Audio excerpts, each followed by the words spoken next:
I am. Other positions. So there's a couple of defensive players that I'm interested to see where they go. Nobody's talking about defense yet. Come December, all you'll hear people saying is defense win championships. Right, Defense right. wins. That's all you hear. Do you think they're impact players? These guys you're talking Well, about? Who are these two guys you're thinking about? well, one of them is a linebacker out of Penn State, Micah Parsons. Okay. The kid ran a 4.39. Wow. Nice size. He's good. He's good. He can play side to side. He can play from all the way to the sideline. And he can get there quick. So I'm anxious to see where he's going to go. He puts me in the mind of a Pittsburgh type of Baltimore maybe. You know what I'm saying? But definitely Pittsburgh. I mean, he can play side to side and get to the football. J.C. Horn. Defensive back out of South Carolina. He played a few games this past year, but then he opted out. He just shut it down to get ready for the draft. I think, I don't know. South Carolina may not have been competitive at some point, and he was just like, you know what? I shouldn't laugh. I got bigger fish to fry. South Carolina, I was like, okay, yeah, bigger fish to fry.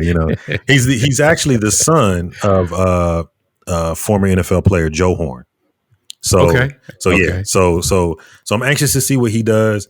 And in the running back situation, that intrigues me as well because there's a couple good ones, and I think there's a couple teams that could use a good running back in the so we'll see.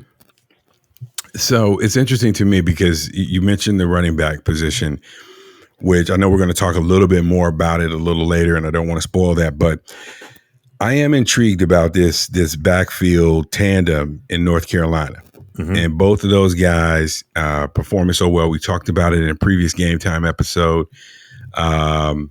I want to see where both of those guys end up going. Mm-hmm. I've always been, when it comes to the draft, I'm always curious to know where running backs are going to go and DBs. Those are two areas. In this year's draft, however, because of the way the game has changed a bit, the tight end has become really like a major force and factor on winning teams. Mm-hmm. I think the tight end has always been that, but now it's kind of like it's essential.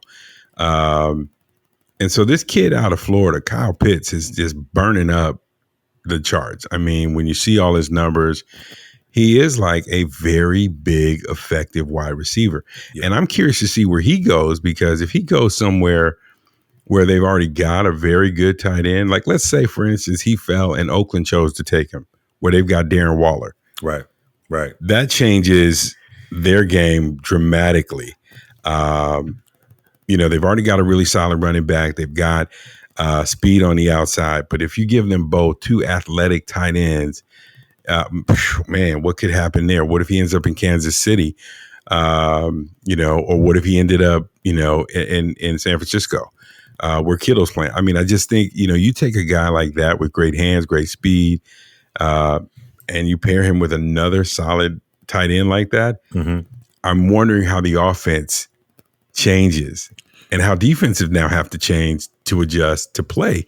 And what do you do? So I'm really curious to see where a kid like that goes. Absolutely. He falls in line with a lot of the quarterbacks that we're talking about in this draft. He's a splash player, right? He's not even like a normal. It's not like a normal tight end call. You know what I mean? He's a one-off. So there's going to be certain teams that might be willing to trade up to get him, or they might be willing to say, hey, I know we need a linebacker or running back or maybe even a quarterback, but we're good enough there to where we're going to get this guy because he's unique, and we'll worry about that need in the second round or what have you. So yeah, I agree with you. And he's something else, man. He's like a wide receiver playing tight end. So he's kind of like a hybrid. You know what I mean? So you can do a lot with him. So depending on where he goes, it could be something special.